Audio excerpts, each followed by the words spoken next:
melt them down. Not the being sight, but the quality of the Atlanta Hawks, who in the decisive third quarter said, no, you don't. Not in our big old Georgia Dome house. The Knicks dropped a third in a row. Their position in the playoffs is precarious. So what the team needs right now, perhaps, is big guy help. However, for Jeff Van Gundy's team, time is running out to get things right. Tonight, a team the Knicks know well, and Pat Riley's division-leading Miami Heat have had their injuries, but not to the cornerstone of the team until, gulp, 2 games ago, when Alonzo Mourning received a fractured cheekbone in a moment of wild hustle. Last night, he returned as the man in the mask, and from where Minnesota was sitting, he was 28 points worth of just fine. So, it's the Knicks and Miami for a third time, with all the memories of past indiscretions. Miami won in Florida. Then in a thriller, Allen Houston generated the Garden, and Patrick Ewing enjoyed the ride. Coming up, the Knicks and Miami, an important game amidst a confusing time.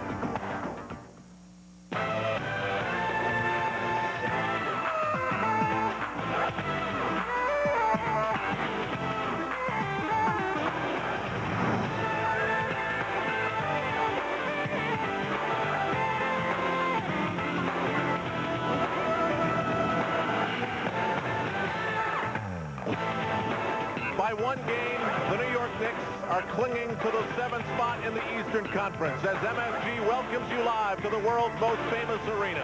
They'll play the next 2 against the Miami Heat as they try to improve on their standing. Good evening, everybody. The Knicks will still play without plenty of muscle inside. No Dudley, no Williams, no Ewing. To lose Charles Oakley would have really complicated matters. Then, last night, in the loss to Atlanta, Charles Oakley got involved with Dikembe Mutombo. He was whistled by the official of the moment to have recorded a flagrant foul, a second which would have suspended him. But look again, in a very physical game, that looks to be a pretty mild elbow. At least that's what Rod Thorne of the NBA thought, and so he negated the flagrant, and Oakley there, warming up live, is available to Jeff Van Gundy tonight. For more of the angles on this one, let's go to Mike Breen and Johnny Hoops. Al, the Knicks will need a lot more than Charles Oakley tonight against the Miami Heat. One key player is going to be Larry Johnson. Johnson's been up and down recently, John, but against the Heat earlier this season here at the Garden, he had maybe his best game as a New York Knick. Yes, on February 1st, it really was a big game for the Knicks, and led by Larry Johnson, who had a brilliant all-around game.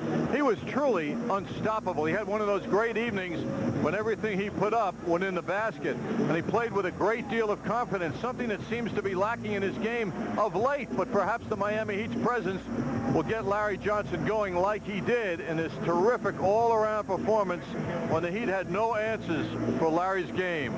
It was a big game in all, 35 points, shot the ball so well, and that was, as you mentioned, Mike, his high for the season. As for the Heat, of course, the Knicks have a lot of arch enemies. Michael Jordan with the Bulls, Reggie Miller with the Pacers, and you have to add Tim Hardaway of the Heat to that list because at times he's been a nightmare for the Knicks. He really has, going back to the playoffs last year when he was brilliant.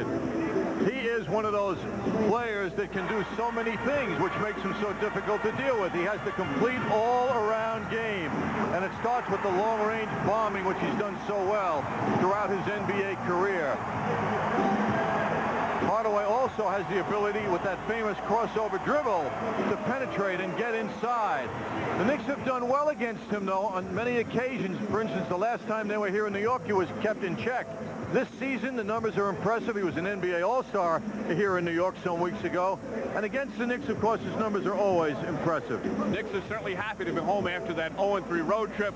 But against the Miami Heat, it's not easy to be at home. The Heat, over the last 2 years, the best road record in the NBA. Third time they'll meet this season. Coming up next when we return.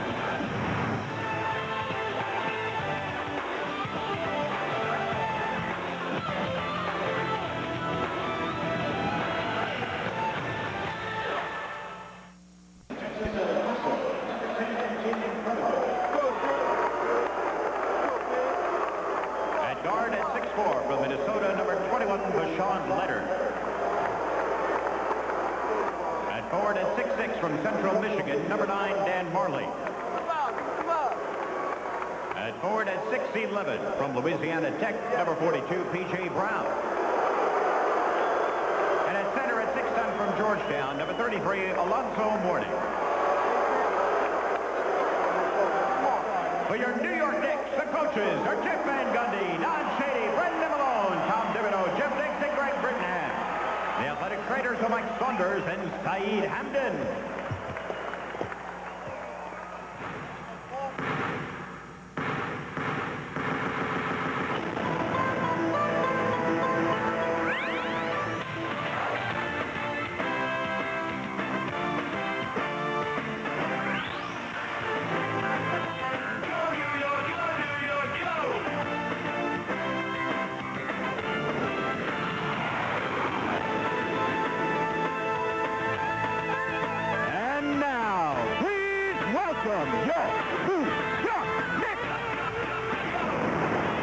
At guard at 6'6" from Tennessee, number 20, Allen Houston.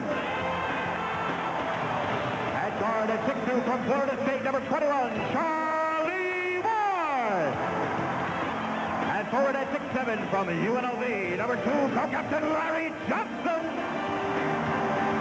At forward at 6'7" from Arizona, number 42, Chris Mills.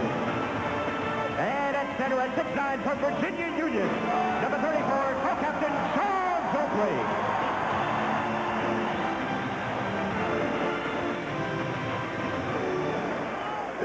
11 days left in the regular season for Jeff Van Gundy.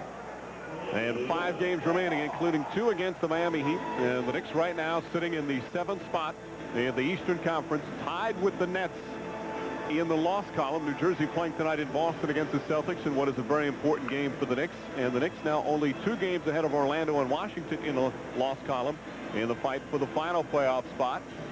And, of course, Washington receiving the bad news. Rod Strickland injury is going to be out for a while. And there are the games remaining. The home and home against Miami.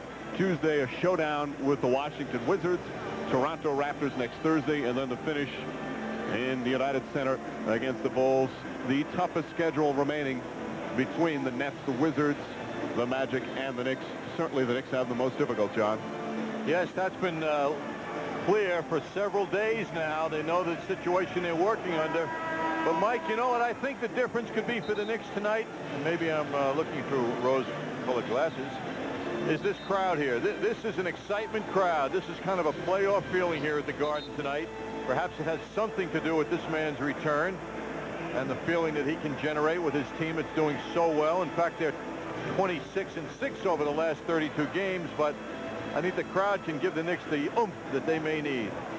Charles Oakley playing tonight. Rod Thorne of the NBA changing the decision of Eddie Middleton last night. The referee called a flagrant foul, so Larry Johnson will have the help of Charles Oakley, who will play center once again against Alonzo Mourning. The Knicks need a complete team effort like they had against the Miami Heat here at the Garden on February 1st, an 89-83 win. Nobody played better than Larry Johnson that afternoon, and the Knicks need another big game from Johnson here tonight.